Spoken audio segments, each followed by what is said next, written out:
Almost 6:14 actually. Members of Indiana Task Force 1 just completed their assignment on the Gulf Coast. The unit is now headed home after responding to Hurricane Laura. They shared this photo. About 24 members of the task force provided support to Vernon Parish in Louisiana.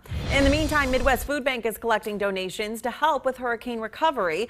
They are a Salvation Army first responder, so they send food donations across the country following disasters. The best way to pitch in right now is send them money. You can find a link to do so online at cbs4indy.com.